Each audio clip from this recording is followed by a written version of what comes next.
यीशु मसीह के नाम में आप सभी का एक बार फिर से ब्राइट ऑफ क्राइस्ट चैनल में स्वागत करते हैं। प्रभु यीशु मसीह में विश्वास क्या होता है, आज हम परमेश्वर के वचन से सीखेंगे।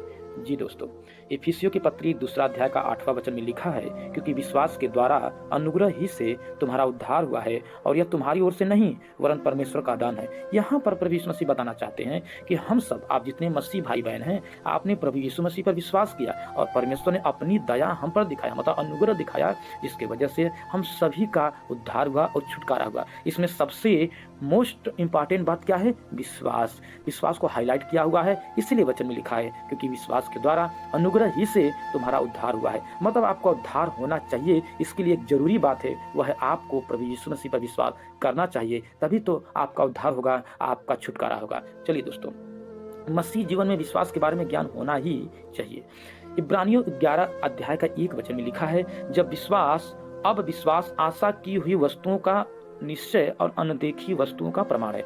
यहाँ पर वचन ये कह रहा है कि हमें आशा है, जो हमारे सामने दिखाई नहीं दे रहा है, हमें उस पर आशा है, हमने उस पर अनुभव किया है और वो सच है, वो क्योंकि उसका प्रमाण है। प्रमाण क्या है? पवित्र शास्त्र बाइबल, जिसमें यीशु ने खुद अपने विषय में उसमें लिखे हैं। तो हमें विश्वास है प्रभु यीशु मसीह पर, हमारी आशा है कि प्रभु यीशु मसीह हमारा उद्धार कर दिए हैं। हम प्रभु यीशु मसीह पर विश्वास करने के द्वारा उस स्वर्ग के राज्य में प्रवेश कर जाएंगे जो यीशु हमें देने वाले हैं। तो हमें आशा है और विश्वास है, वो दिखाई नहीं दे रहा है, फिर भी हमें ये विश्वास है। यही दोस्तों विश्वास होना ही चाहिए।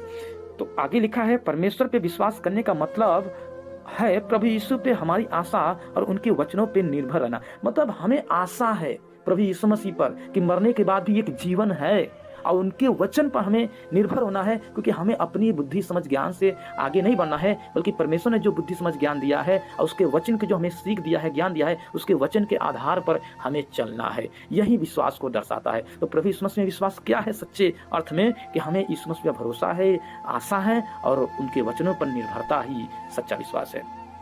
इब्रानियों की पुस्तक 11 अध्याय का 6वां वचन लिखा है, और विश्वास बिना उससे प्रसन्न करना अनहोना है, क्योंकि परमेश्वर के पास आने वाले को विश्वास करना चाहिए कि वह है और अपने खोजने वालों को प्रतिफल देता है। तो क्या कह रहा है परमेश्वर? यहाँ पे ये कह रहा है कि बिना विश्वास को आप परमेश्वर पिता को, परमेश्वर को प्रसन्न नहीं कर सकते। परमेश्वर को प्रसन्न करना है तो आपको विश्वास करना ही होगा। आगे बढ़ते हैं। मसीही जीवन का बुनियाद ही है विश्वास। आपके विश्वास के द्वारा ही आपका छुटकारा, चंगाई, आपका उद्धार, आपका जीवन प्रभु यीशु मसीह में बचाया जाएगा। आपको अनंत काल का राज्य, स्वर्ग का राज्य दिया जाएगा। इसकी बुनियाद क्या है? विश्वास। आपको प्रभु यीशु मसीह पर विश्वास करना होगा। विश्वास के द्वारा ही आपका जीवन बचाया जाएगा। जब आप जान गए हैं कि विश्वास क्या होता है, तो विश्वास आपका प्रभु यीशु मसीह बढ़ता कैसे है? सिर्फ 2 तरीका है, और 2 ही तरीके हैं विश्वास को मजबूत करने के। क्या तरीके हैं?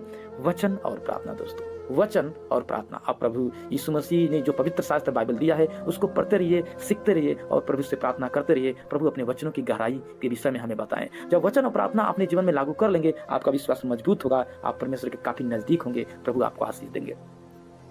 रोमियो के पत्र 10 का 17 वचन में क्या लिखा है? सो विश्वास सुनने से और सुनना मसीह के वचन से होता है। मतलब मैंने क्या कहा? वचन और प्रार्थना।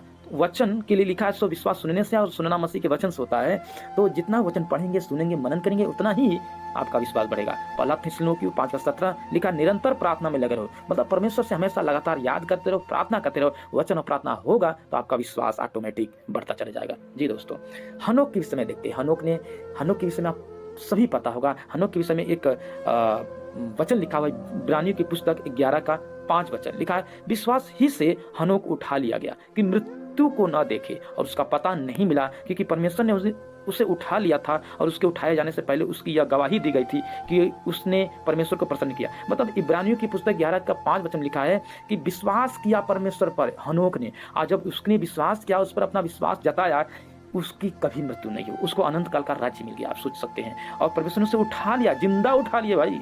उसके उठाए जाने से पहले उसने यह गवाही दी, उसने परमेश्वर को प्रसन्न किया। यदि आप भी परमेश्वर को प्रसन्न करते हैं, उसको विश्वास करते हैं, उसके नियम के आधार पर चलते हैं, उसके वचनों पर चलते हैं, आप भी उठा लिए जाएंगे बादलों पर। जैसे अंत के समय जब यीशु मसीह आएंगे, तो हमें भी बादलों पर उठा लिए जाएंगे हम सभी। जी, आगे बढ़ते हैं। तो सच्चा परमेश्वर है, तो सच्चा विश्वास भी होना चाहिए, सच्ची आराधना भी होनी चाहिए और सच्चा जीवन भी होना चाहिए। तो एक बात कह के मैं खत्म करूँगा। याकूब की पत्री दूसरा अध्याय का 26 वचन में लिखा है, विश्वास भी कर्म बिना मरा हुआ है। यदि आप प्रभु यीशु मसीह पर विश्वास करते हैं, तो आप वचन और प्रार्थना और वचनों पर चलने का कर्म करना ही होगा, तभी आपका विश्वास दिख पाएगा।